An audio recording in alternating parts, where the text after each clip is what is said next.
The Patriot from 2000 is probably Roland Emmerich's best film. I say probably because it's been a long time since I've seen some of his other films that received some more positivity than a lot of what he ended up doing. It stars Mel Gibson, Heath Ledger, Jason Isaacs, Chris Cooper, Tom Wilkinson, Julie Richardson, and Gregory Smith.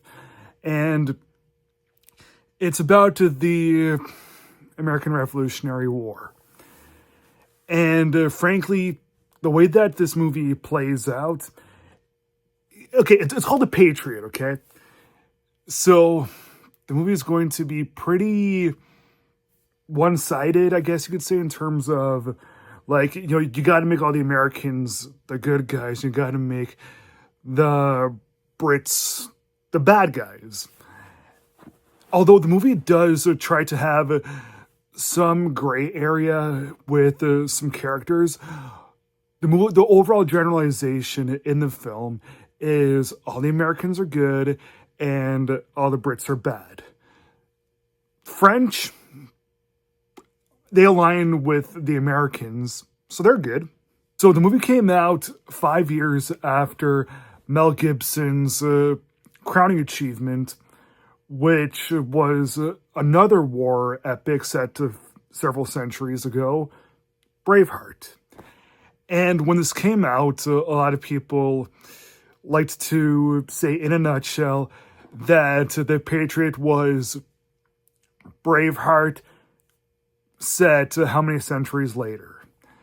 Because both are war epics starring Mel Gibson, both take place centuries into the past, and both are about films with war happening, and the hero goes back out to fight after a tragedy, basically enacting revenge.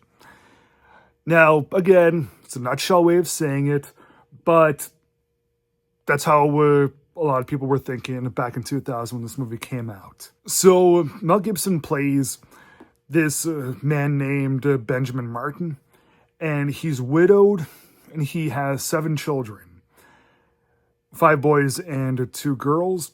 And on his farm, he has servants.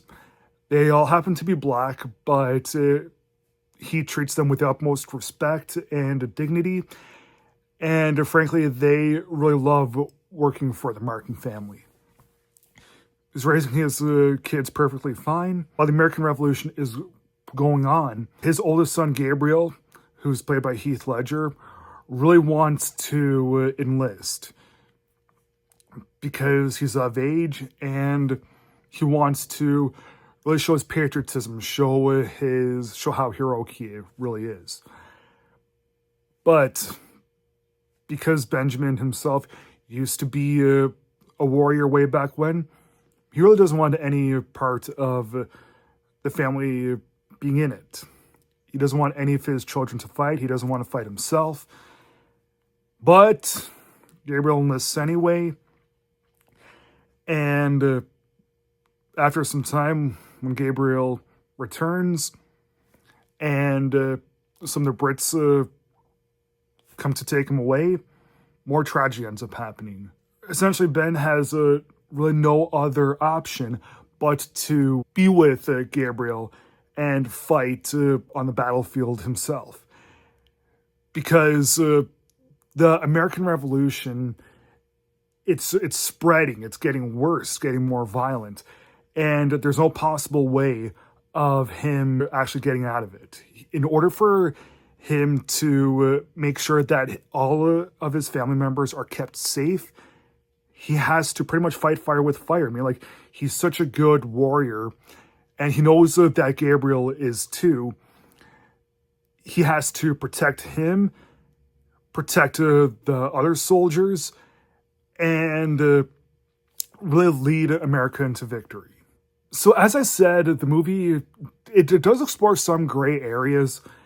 Like, they do try and with some characters to make them not, like, wholeheartedly evil or wholeheartedly good. But the one person in the movie that is wholeheartedly evil, and he does such a good job in it, is Jason Isaacs as Colonel Tavington.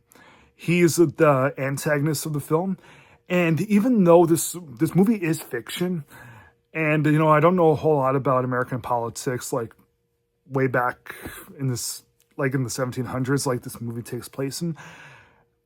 I don't know if the Tavington character is based on anybody real, but Jason Isaacs playing Tavington as a sadistic, psychopathic killer, essentially, who just happens to be this war guy.